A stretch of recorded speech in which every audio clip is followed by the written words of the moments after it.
ಅಪ್ಪು, ಯಾಕೋ ಬೆಳಗ್ಗೆ ಅಂತ ಏನೂ ತಿಂದಿಲ್ವಂತೆ? ಅಪೇಕ್ಷೆ ಮತ್ತೆ ಅಮ್ಮ ಹೇಳಿದ್ರು. ಬಾ ನನ್ನ ಜೊತೆ ಸ್ವಲ್ಪ ಊಟ ಮಾಡು. ಇಲ್ಲ ಅತ್ತೆ, ನಾನು ಮಿಂಚು ಬಂದ್ಮೇಲೆ ಅವಳ ಜೊತೆ ತಿನ್ನೋದು. ಹಠ ಮಾಡಬೇಡ ಅಪ್ಪು, ತುಂಬಾ ಸುಸ್ತಾಗ್ಬಿಡ್ತೀಯ. ಪ್ಲೀಸ್ ಗುಡ್ ಬಾಯ್ ಥರ ಒಂದು ಸ್ವಲ್ಪ ತಿನ್ನು. ಸುಮ್ಮನೆ ಇರಿ ಅತ್ತೆ, ನೀವು ನನ್ಗೇನು ಆಗಲ್ಲ. ನೋಡಿ ಅತ್ತೆ, ಯಾವ್ದು ಮಿಂಚು ನನ್ನ ಜೊತೆ ಆಟ ಆಡ್ತಾ ಇದ್ಲು. ದಿನ ಐಸ್ ಕ್ರೀಮ್ ತಿಂತಾ ಇದ್ವಿ, ಜಗಳ ಮಾಡ್ತಾ ಇದ್ವಿ, ತೀಟ ಮಾಡ್ತಾ ಇದ್ವಿ.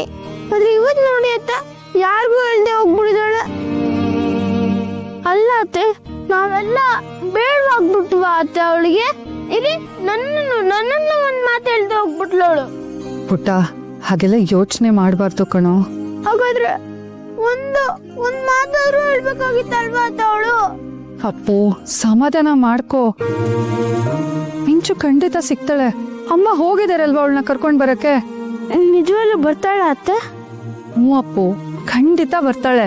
ಅತ್ತೆ, ನನಗೂ ಅಷ್ಟೇ. ಮಿಂಚು ಬರ್ತಾಳೆ ಅಂತ ಧೈರ್ಯ ಇದೆ, ಆದ್ರೆ ಸ್ವಲ್ಪ ಭಯನೂ ಇದೆ. ಅವಳೊಬ್ಳೆ ಎಲ್ಲೋ ಇರ್ತಾಳೆ. ಅಕಸ್ಮಾತ್ ಬೇರೆಯವ್ರು ಏನಾದ್ರು ಮಾಡ್ಬಿಟ್ರೆ ಅವಳಿಗೆ? ಪಾಪ ಹೇಳ್ತಾ ಇರ್ತಾರೆ, ಮಕ್ಕಳು ಯಾರು ಒಂದೇ ಆಗಿರ್ತಾರೋ ಅವಾಗ ಬೇರೆಯವರು ಎತ್ತಾಕೊಂಡು ಹೋಗ್ತಾರಂತೆ. ಯಾರಿಗೂ ಗೊತ್ತಾಗದೆ ಬಾಡಿಲಿರೋ ಪಾರ್ಟ್ಸ್ ಎಲ್ಲ ಕಿತ್ಕೊಂಡು ಹೋಗ್ತಾರಂತೆ.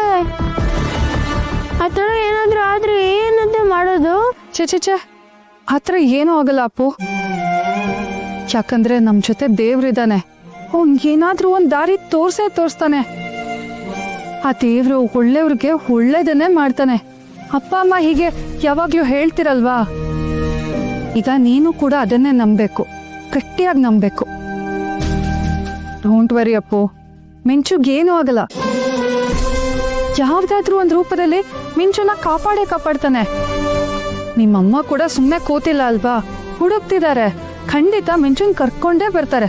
ಇಲ್ಲ ಅತ್ತ, ಮಿಂಚು ಬಂದ್ಮೇಲೆ ನಾನು ಅವಳಿಗೆ ಸಾರಿ ಕೇಳಬೇಕು.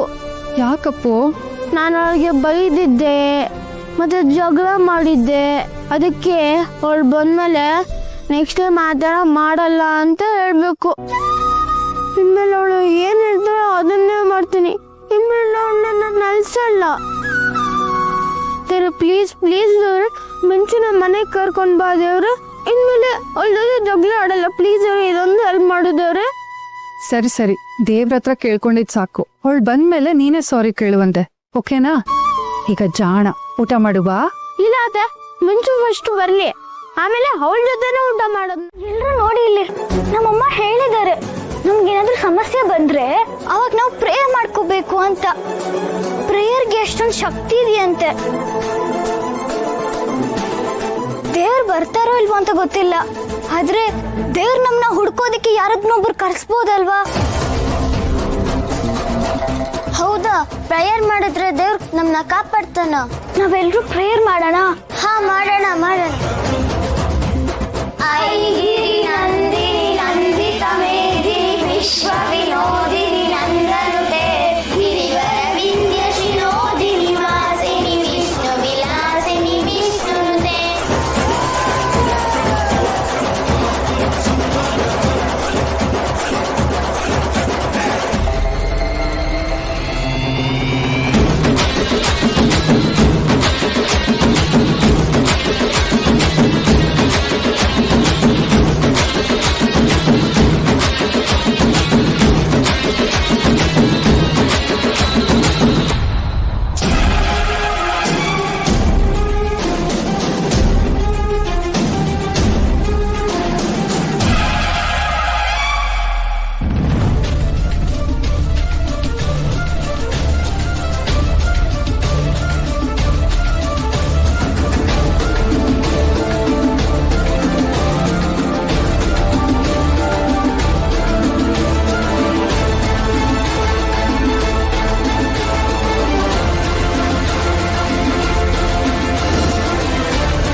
ಮಾಮ್, ಏನ್ ಯೋಚನೆ ಮಾಡ್ತಿದ್ಯಾ? ಏನೂ ಇಲ್ಲ. ಆ ಮಗು ದೇವ್ರ ಮುಂದೆ ಕೂತ್ಕೊಂಡು ಕೇಳೋದನ್ನ ನೋಡಿದ್ರೆ ಕರಳು ಕಿತ್ತು ಬರ್ತಾ ಇದೆ. ಈ ವಯಸ್ಸಲ್ಲಿ ಆ ಮಗು ಆಟ ಆಡ್ತಾ ಓಡಾಡ್ತಾ ಜಗಳ ಆಡ್ತಾ ಇರಬೇಕು. ಆದ್ರೆ ದೇವ್ರ ಮುಂದೆ ಕೂತ್ಕೊಂಡು ನಮ್ಮ ಅಕ್ಕನ ಕಳಿಸ್ಕೊಡು ಅಂತ ಕೇಳ್ತಾ ಇದೆಯಲ್ಲ, ಅದ್ ನೋಡಿ ತುಂಬಾ ಬೇಜಾರಾಗ್ತಾ ಇದೆ. ಯಾಕೆ ಮಾಮ್ ಈ ಥರ ಮಾತಾಡ್ತಿದ್ಯಾ? ಇನ್ನೇನ್ ಮಾಡ್ಲಿ ಮಾಹಿ, ನಮ್ಮ ಕೈಯಲ್ಲಿ ಏನು ಆಗ್ತಾ ಇಲ್ವಲ್ಲ, ಅದೇ ಬೇಜಾರಾಗ್ತಾ ಇರೋದು. ಮಾಮ್, ಇದೇ ಮಾತನ್ನ ನೀನ್ ನನಗೆ ಹೇಳ್ದೆ ಅಲ್ವಾ? ಈಗ ನೀನೇ ಹೀಗೆ ಮಾತಾಡಿದ್ರೆ ಹೇಗೆ? ಈಗ ವೀಕ್ ಆಗಿರೋ ಟೈಮ್ ಅಲ್ಲ ಮಾಮ್, ಗಟ್ಟಿ ಆಗಿರ್ಬೇಕು. ಭೂಮಿಕಾ ಅದಕ್ಕೆ ಗೌತಮಣ್ಣನ ಜೊತೆ ನಾವಿರ್ಬೇಕು ಅಂತ ನೀನೇ ಹೇಳ್ದೆ ಅಲ್ವಾ ಮಾಮ್? ಆದ್ರೂ ಹೀಗೆ ನೀನೇ ಬೇಜಾರು ಮಾಡ್ಕೊಂಡ್ರೆ ಹೇಗೆ ಮಾಮ್? ಗೊತ್ತು ಮಾಹಿ, ಆದ್ರೆ ಏನ್ ಮಾಡೋದು? ಕೆಲವೊಮ್ಮೆ ಮಾತಾಡ್ಬೋದು, ಆದ್ರೆ ಮನಸ್ಸು ಕೇಳ್ಬೇಕಲ್ಲ. ನಂಗೂ ಕೇಳ್ತಿಲ್ಲ ಮಾಮ್, ಆದ್ರೆ ಏನ್ ಮಾಡೋದು? ಟ್ರೈ ಮಾಡ್ಲೇಬೇಕಲ್ವಾ?